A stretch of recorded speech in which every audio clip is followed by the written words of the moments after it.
this fall concert of the North Oakland Concert Band and the start of our new season for 2019 and 2020. It's great to see everyone here today. I am Mark Buchanan. I am the president of the band and a member of the trumpet section. Concerts like these would not be possible without your generous donations and your support. We would not be able to fly in someone of the caliber of our soloist today, Harry Waters, who we're going to introduce you to in a few minutes. So we really thank you very much for being a patron and supporting this band. If you'd like to make a donation today, there's a basket on the table in the back. Feel free to sign up for our mailing list if you'd like, and you could also purchase a CD of a past concert. And there's more information there too for you to look at during the intermission. Let's make sure we all get our cell phones silenced or shut off, and then we can get started. John Philip Sousa often remarked that the old Scottish ballad, Annie Laurie, was the most beautiful of all folk songs. He composed a march around the Annie Laurie theme in 1883, but in spite of several printings, it was forgotten until it was resurrected by the U.S. Marine Band from the archives. We are grateful to the Marine Band for compiling all of Sousa's rare marches, and we hope you enjoy Bonnie Annie Laurie. Now please welcome our conductor, Annette Klein.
Good afternoon, everyone.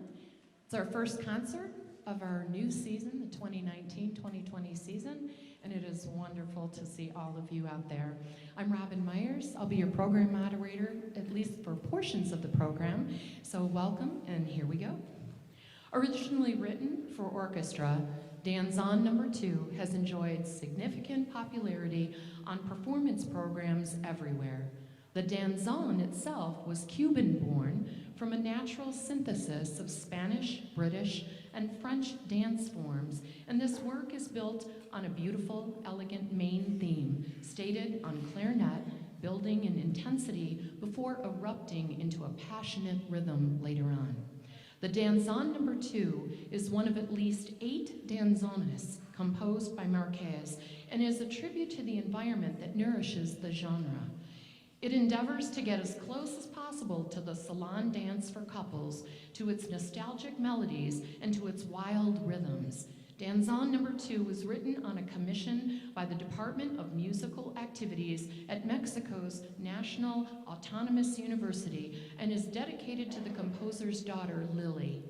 Interestingly enough, the piece received international acclaim and propelled the composer into the international spotlight and has been embraced as the unofficial national anthem of Mexico. So let us take you south of the border with Arturo Marquez's Danzón No. 2.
We are just having so much fun up here.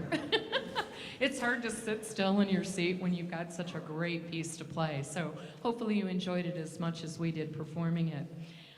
It gives me great pleasure to bring you to this exciting portion of our next program. We have had a wonderful afternoon before you all even got here, practically playing a good portion of the concert with our guest soloist, and it was our first time meeting him today, and you are going to love him. So that's all I need to say. But in the program, if you haven't had a chance to read it, a jazz trombonist, Terry Waters, travels nationally and internationally as a Jupiter artist, and he's done numerous Summit record releases, including the popular love songs and 3 critically acclaimed Brothers discs with trumpeter Ken Waters. He has performed with Doc Severinsen, Al Hurt, Pete Fountain, Lou Rawls, and Maureen McGovern, just to name a few. So you can see he's no small potatoes, that's for sure. He's been a featured soloist with multiple symphonies, some of which were the Syracuse Symphony, the Baton Rouge Symphony, the Louisiana Philharmonic, the North Texas 1 O'Clock Lab Band, and of course the U.S. Army Orchestra. He's constantly in demand, as you can imagine, as a Jupiter artist and a clinician, and he has presented his Power of Practicing seminar at many festivals, at schools and universities, and we are very honored that he is going to stay over tomorrow, and will be presenting that clinic at 10 o'clock at Notre Dame Marius? Prep, Notre Dame Prep. It's on Walden, and he'll be there, and he is inviting anyone. You don't have to play, you can be any age, you can play any instrument. The Power of Practicing will apply to any and all individuals. So if you can at all make it tomorrow at 10 o'clock for the clinic that he's giving, I would highly advocate that. So he is married to violist and keyboardist Holly Waters, and she plays in the U.S. Army String Group, and they reside in Alexandria, Virginia, with their 3 children, Harry V, Catherine I, and Lady Caroline. So without further ado, we're going to present to you Danny Boy, in which the NOCB actually has the melody, and Harry is going to accompany us with a beautiful obligato on top of it. So without further ado, please give a very warm welcome to our guest soloist and trombonist, Harry Waters.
And yet it is such a privilege to be here with you in the North Oakland Concert Community Band. I tell you, what a privilege. I was telling everyone earlier, this is one of the best community bands I have ever played with. So please have me back.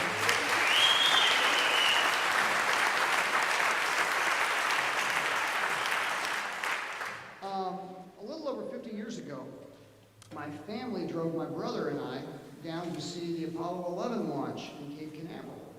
And we had a Country Squire station wagon. How many folks remember that? Yeah. We sat in the back seat, my brother and I, kicked each other, but we also had an 8-track cassette tape collection that we listened to. And so I talked to Paul Murtha, my buddy for the Army Band, and I said, Paul, can you put together a compilation of family songs from the 1960s that families would listen to as they would drive across America?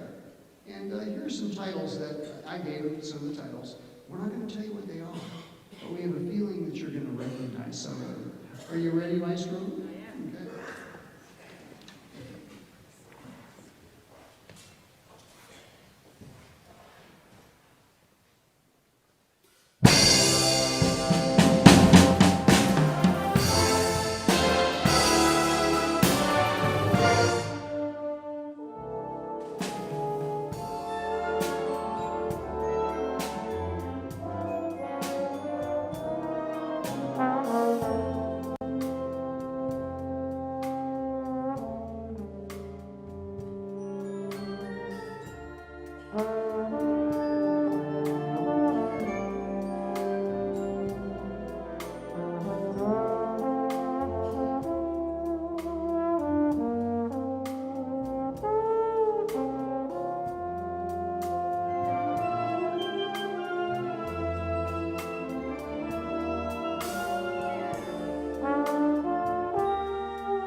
I told you we were going to have some fun this afternoon.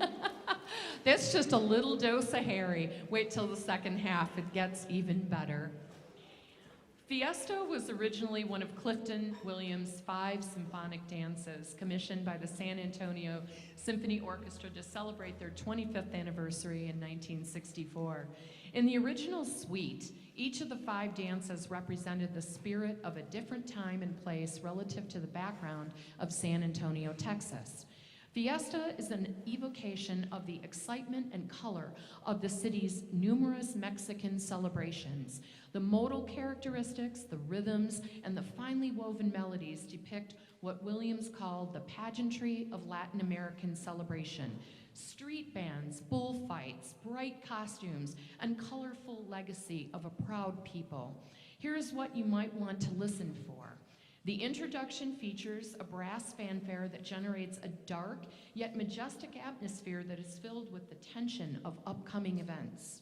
The soft tolling of bells herald an approaching festival with syncopated dance rhythms, and the solo trumpet phrases and light flirtatious woodwinds part provides a side interest as the festival grows in force as it approaches the arena. And the brass herald the arrival of the matador to the bull ring and the ultimate solemn moment of truth. And the finale provides a joyous climax to the festivities. Welcome to the party as we present Symphonic Dance Number 3 by Clifton Williams, which will be followed by a quick 10-minute intermission.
back for the second half, I see. I don't blame you. I want to see more of Harry, too.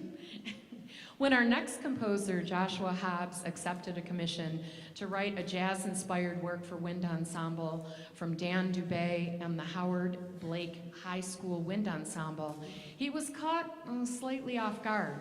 His knowledge of jazz was limited to having played in a big band in high school and to a couple of jazz theory courses that he took in college. So wanting to immerse himself in the medium head first, he took a beach vacation and listened to and studied as much jazz as he could. And that is how, beside the deep blue Atlantic Ocean, he became enthralled with the blues, a genre originated by African Americans in the Deep South near the end of the 19th century. Into the Blues plays homage to this uniquely American style. The main recurring melody that you will hear, played by the alto saxophone in the opening measure, outlines all of the notes found in a blues scale. Not only are a majority of the melodies and harmonic progressions based on the blues scale, but the composition even references jazz-inspired compositions, most notably a quote from George Gershwin's Rhapsody in Blue. And I'll give you a hint, it's played by the French horns. It also employs swung melodies, drum set fills, big band-esque shout choruses, and many other jazz-oriented features in a wind ensemble homage to the blues. Please welcome back to the stage conductor Annette Klein as we present to you Into the Blues.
it is time, once again, to welcome trombonist extraordinaire Harry Waters back to the stage to serenade us with the tune you all know and cherish.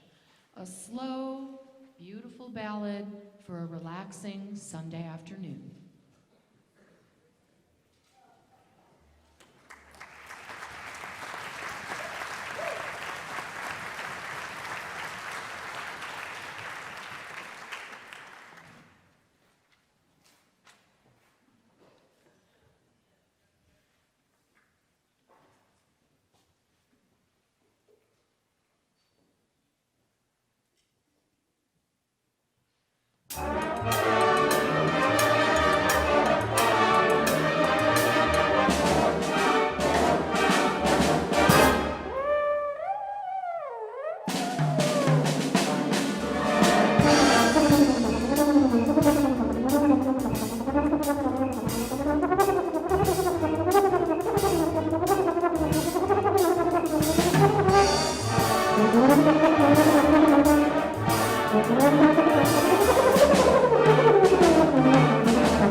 Annette, that wasn't a ballad. What are you trying to do to me? You're stressing me out.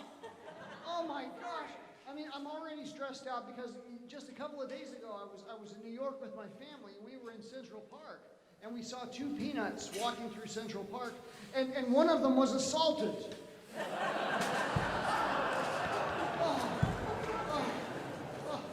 Oh my gosh. All right, would you like to do a beautiful ballad now? Yeah, let's do a ballad. Okay, this is the #1 tune of the 20th century, according to Time magazine. Here we go.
Ladies and gentlemen, on the rhythm section, we have Duncan Jones on piano, Jim Cadot on string bass, and John Hill on the drums. How about a nice hand for this wonderful rhythm section?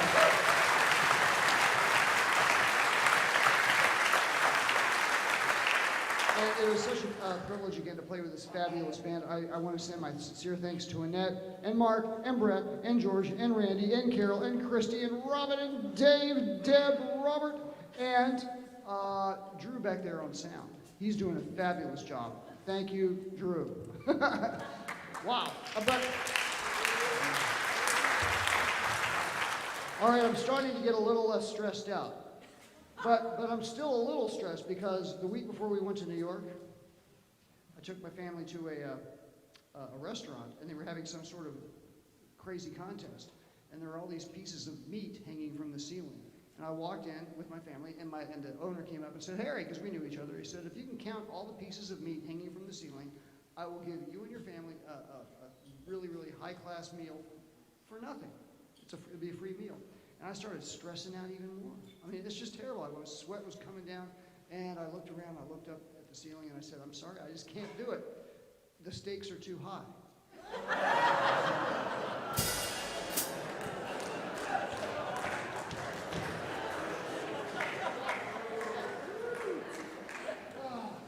All right. Are we ready to do Cherokee? Yes. Okay, now, Cherokee, everyone needs to know. There's a spot in the middle where it's just the trombone, all right?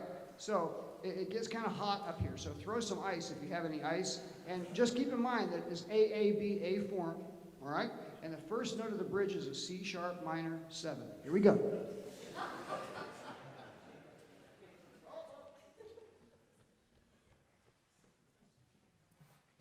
you ready, crazy trombones?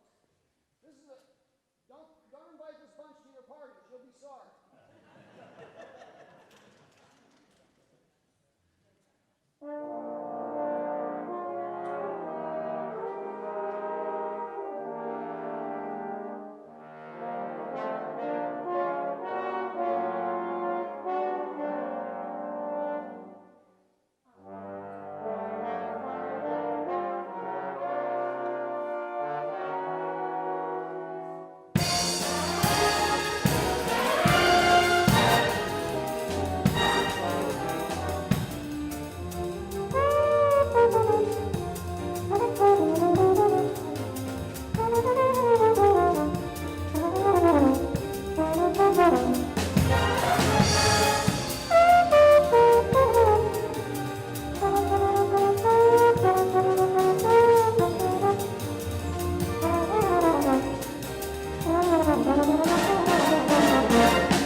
I love it. I love it. Wow. We just hope you enjoyed today's musical journey. And the NOCB would like to thank Harry Waters for joining us today on stage. We are truly honored.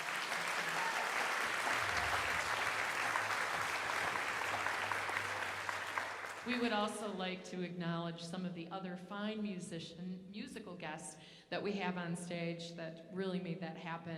And we have two pianists with us. One of us, I think, is in the audience, Stephen Hoback. He played piano. He's waving in the back there. On stage, we have Duncan Jones on piano. Jim Cadot on string bass. And John Hill on drum set. To conclude today's program, we go back to some of Harry's roots when he spent 4 years touring and recording with the renowned Dukes of Dixieland. He worked at night on Bourbon Street while attending the University of New Orleans by day, and so it's fitting that we close the program with a musical journey through New Orleans. We want to thank you, our audience, because that's why we do what we do. And you come out, you support us with your presence, and also your financial contributions so that we can present programs like this and educational opportunities to the community.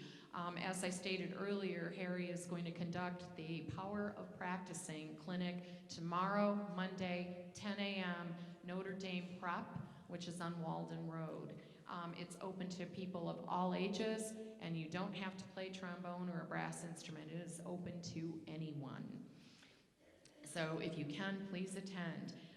Also, if you look at our program, we have additional concerts and fundraisers coming up.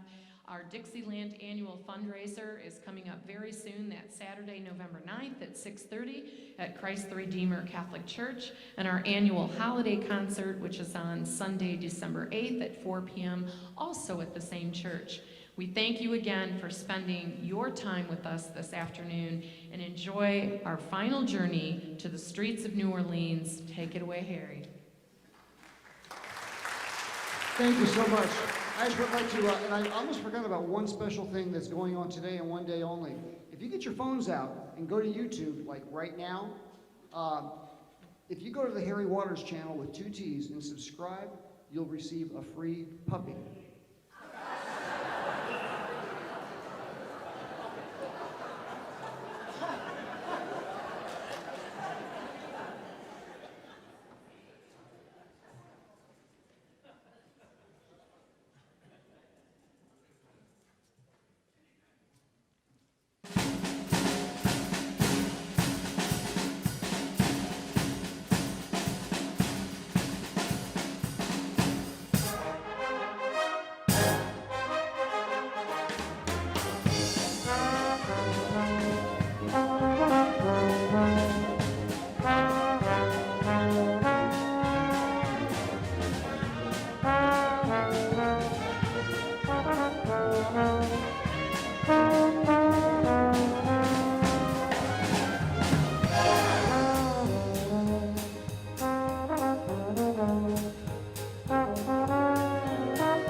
Basin Street is the streets where all those elites always meet. Say, you know, New Orleans is the land of dreams. And so you never know how much it means, just how much it really seems. Hey, baby, we all glad to be, yes, so free in the land of the free. And it's so dear to me. Hey, Annette, I'll never lose my Basin Street blues. That's right.